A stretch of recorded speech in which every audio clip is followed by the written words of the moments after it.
year is 1999. That sentence brings me back to my senior kindergarten class when I was 5 years old, where we used to read out the date on the blackboard every single day. The year 1999 exists as a stain in my mind, however, as a memory that will not go away no matter how hard I try to forget it. 1999 marked the year I lost my first tooth, my first time on a plane, and unfortunately, the early loss of my childhood innocence. That one memory that refuses to be wiped. It all started with that new or old TV. At that time, Pokemon was the latest fad to hit the school. Pokemon cards, games, stickers, and the most popular, the TV show.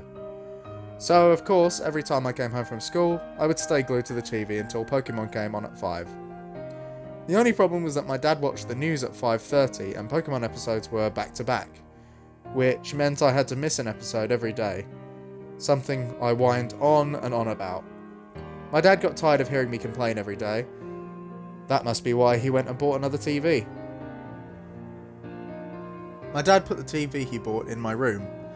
Unfortunately, it was just an old, small boob tube with rabbit ears even. It only had about 20 channels available, not including the channel Pokemon was on.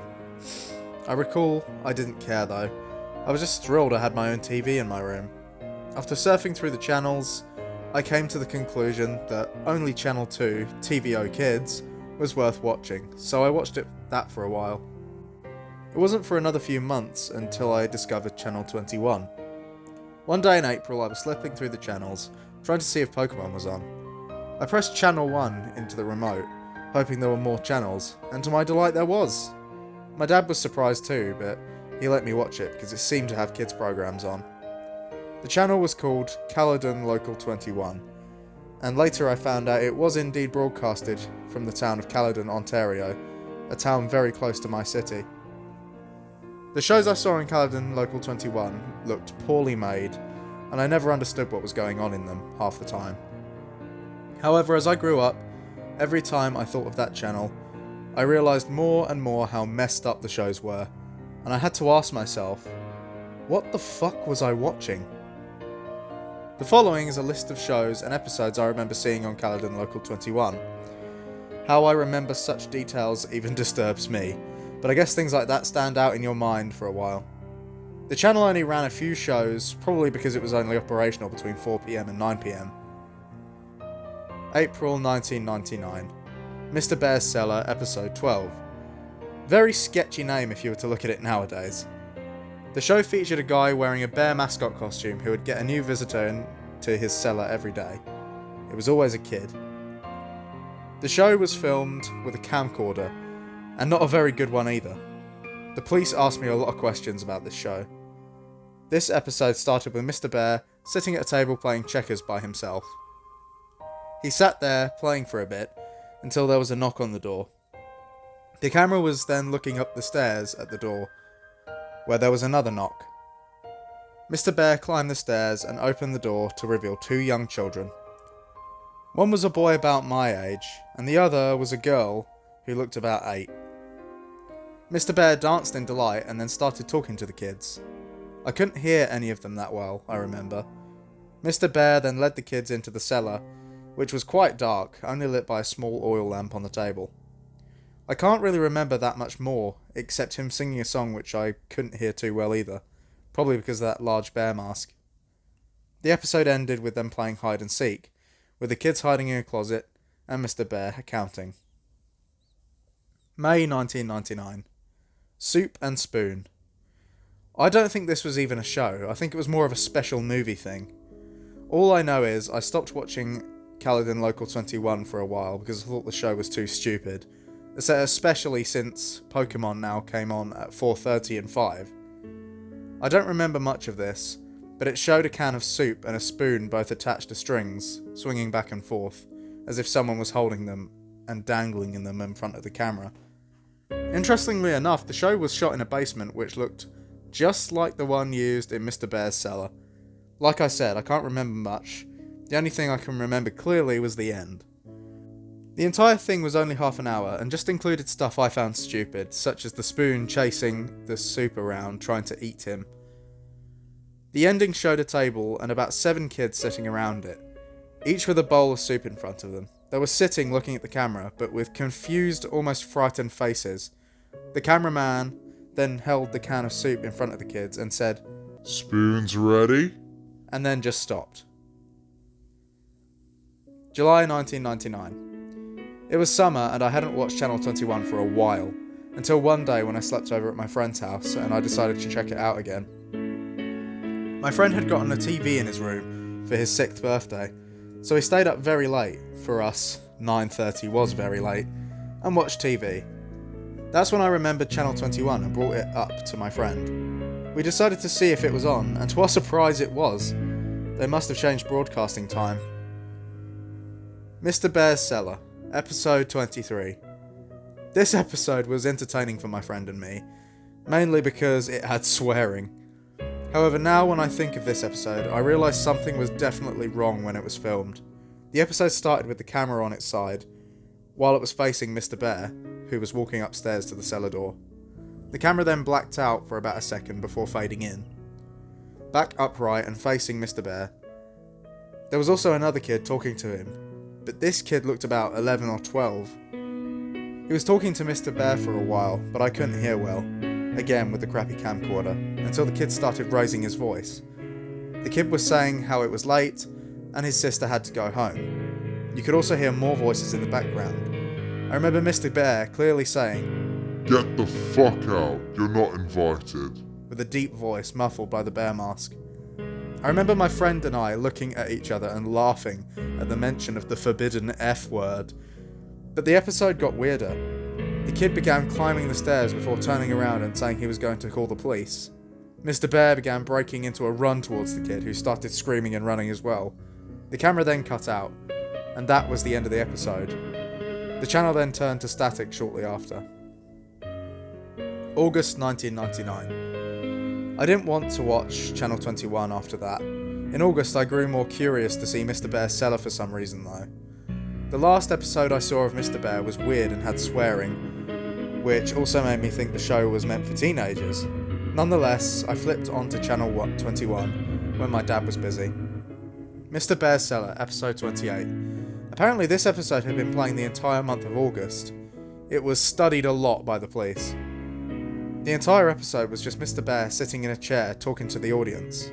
"Hello kids, do you want to visit my cellar? If you do, please write me a letter at this address." The screen then switched to a white screen with multicoloured letters reading the address, and that was what remained for the rest of the episode. This repeated for 5 hours every day until September came. And guess what I actually did? I sent Mr. Bear, or that sick bastard who betrayed him, a letter. I did it out of curiosity mostly. My dad was okay with it, because he thought it was a legit kid show, but then again, he never saw any of what was on Channel 21. So I wrote a letter using my best writing possible. I think I just said how I wanted to meet Mr. Bear, so my dad sent the letter to the address Mr. Bear said on the show. It stayed on all day anyway for some reason. It took about a week to get a response, which I was surprised I did. I still have the letter I received on August 15th, 1999. The letter read, "Dear Elliot, thank you ever so much for your letter. I would love to have you in my cellar. We play games, watch movies, and go fire camping in the middle of the woods. Come to my house at..." The police cut out this address. "Camden, Ontario, Canada. I look very forward to having fun with you. Love, Mr. Bear." I cannot believe my dad never found this sketchy, because he actually took me to the house. And that's when the police became involved. Those endless questions, those pictures of terrified kids, the woods. That brings me to why I'm writing this blog. That psycho and his friends did some fucked up shit back then, and now it seems he's trying to get into contact with me again. The entire police thing is coming back. It has brought 1999 back to me. Over a decade later, it is happening again. Update. November 14th, 2009. People have been emailing me asking what exactly happened in 1999. I will get to that.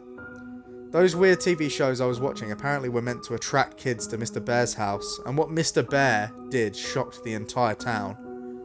My dad actually drove me to Camden along with the address Mr. Bear left on the letter. The house was actually in the outskirts of town, in the open farmland. I still remember that house. It looked like an older farmhouse that looked to have been built in the early 1900s. The windows were all boarded up, and the house looked in a state of disrepair. As we walked up to the house, I remember my dad checking the address over and over again, and looking at the house in disbelief. Then the door opened. I expected Mr. Bear to be at the door, but I was surprised to see a police officer emerge from a creaking doorway. The officer began talking to my dad, while I quickly asked if that was Mr. Bear's house. The officer's face cringed slightly, and he muttered, "Oh God," or something like that. He started talking quietly to my dad so I couldn't hear, although my dad told me to go in the car anyway. And then we just went home. My dad was quiet the whole way home. I felt something strange had happened. My dad never told me what happened for a while. I forgot about it anyway too. Channel 21 no longer came on, and when I asked about it, my dad would not acknowledge its existence. I think it was when I was 13 where I learned the truth. I remembered Channel 21 one day, and asked my dad about it. I guess he finally decided I should hear the truth. Camden Local 21 was a local TV channel that ran from October 1997 to August 1999 in the Peel region of Ontario.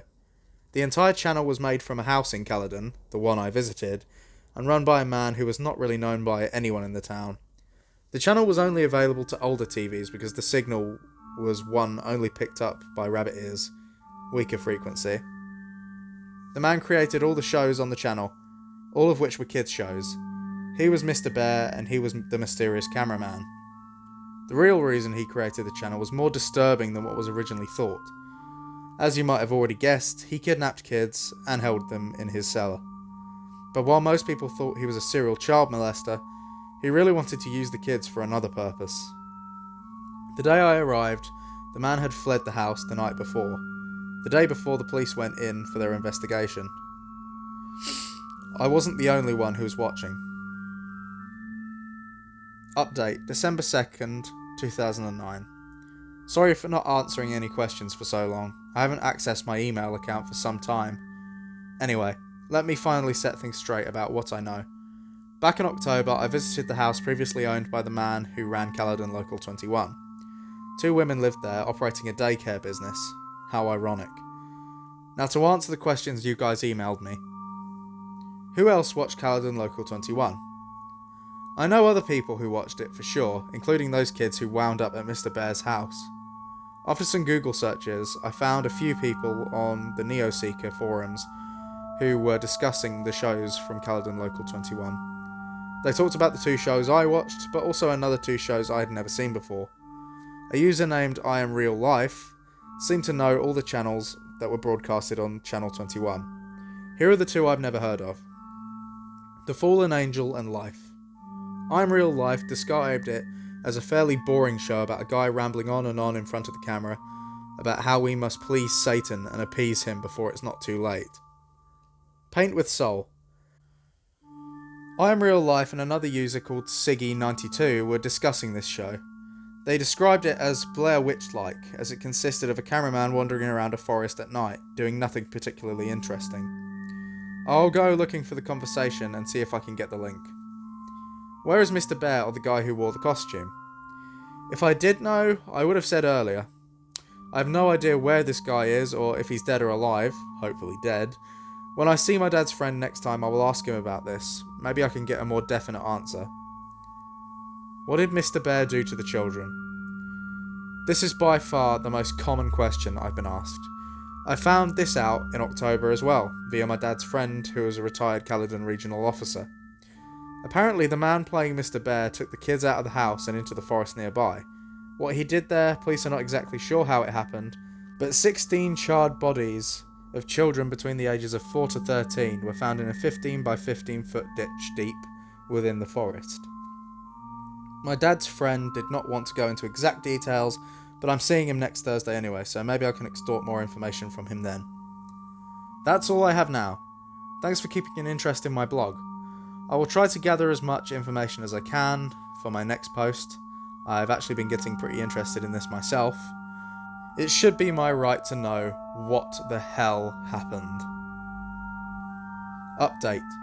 January 14th, 2010. I'm sorry I haven't posted anything for a while. I kind of lost interest in this blog since I hit a standstill while looking for more information about the identity of the owner of Camden Local 21. However, a few weeks ago, I struck gold. I found some answers, surprisingly, from the father of a kid I used to babysit. He lives just across from my street, and I used to look after his kids when they were younger. He currently doesn't have a job either. He used to live near the woods outside of Caledon and witnessed the owner's activities in the woods. His name is Anthony Polo. When he lived in the small bungalow outside the woods, he would often venture in to smoke a joint of marijuana or two before returning to his work as a wood craftsman. Polo described that sometimes he would hear voices of children coming from deeper within the woods, as well as a glowing light off in the distance. Polo told me these events started in late 1997. Note, this is around the same time that Caledon Local 21 began airing. He apparently became annoyed by this happening every once in a while and actually went to investigate. Polo then described what the whole scene looked like when he got there. There was a group of kids, he said about 13 or 17, and ages 5 to 12 gathered around a large fire pit with a burning fire.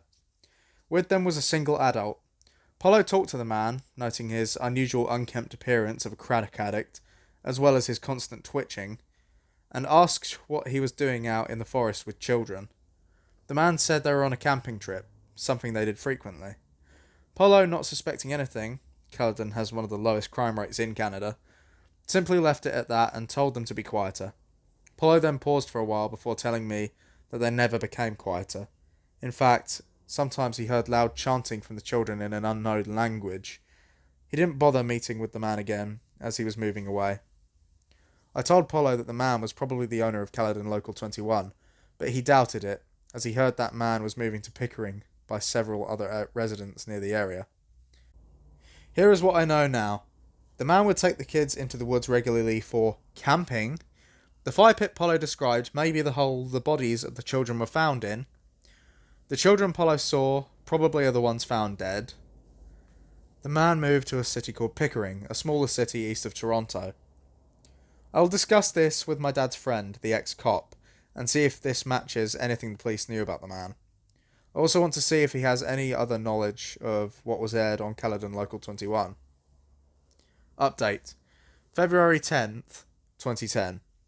Good news, guys. I talked to my dad's friend, and he disclosed a lot of information for me. First, I asked if the police had any information on the man who ran Caledon Local 21. He replied that they have only had the same leads for years and never found a suspect.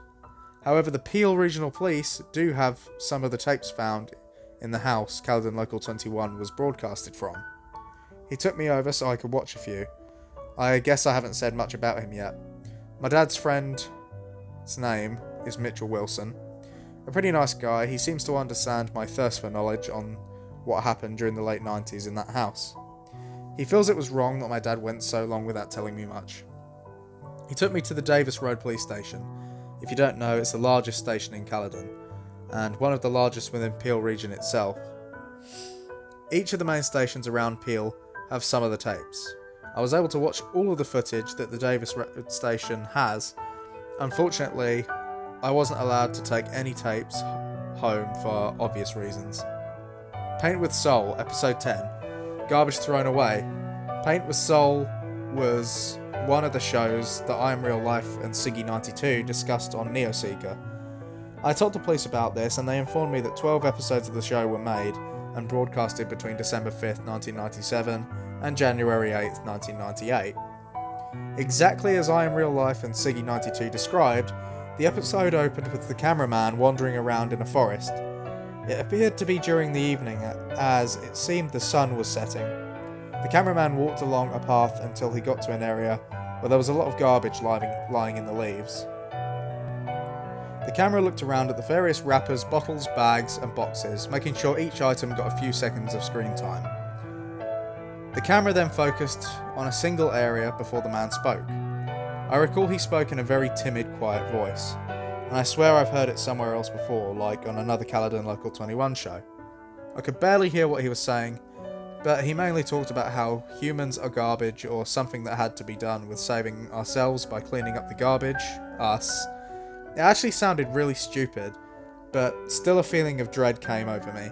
I mean, that forest was possibly where they found those bodies, right?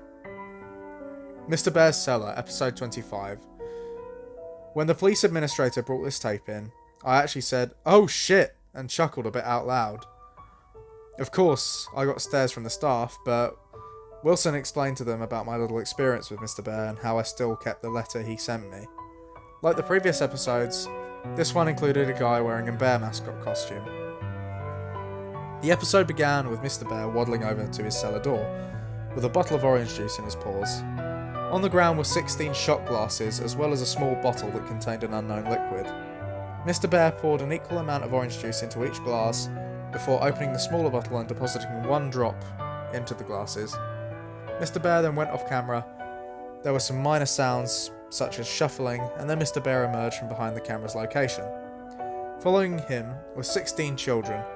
Some looked as young as 4, while others looked like they were practically teenagers. As the children entered, the administrator commented that this was the only episode that showed all 16 victims. The kids all looked rather content, except for this one who had visible bruises on his face, and unlike the other kids, he had a more fearful expression.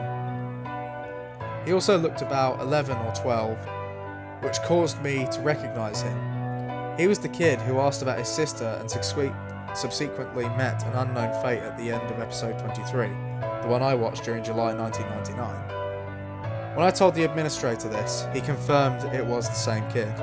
He was also featured in episode 24, an episode that only aired once at 3 in July 1999. The police have still not found the tape. Mr. Bear then broke into song, singing about citrus fruits and how good vitamin C was for you. I could barely hear the lyrics as they were muffled by the bear mask. The kids all drank their juice, the one from episode 23 doing it rather reluctantly, and the episode ended. After viewing the tapes in possession of the Davis Road police station, I'm satisfied, but only temporarily. I still want to know the full story. The police just keep giving me the same crap about creator of Camden Local 21 being a fetishist paedophile, as well as apparent cultist. I will sign off for now, get into university first, and get information later. Hopefully I will get back to this blog as soon as possible.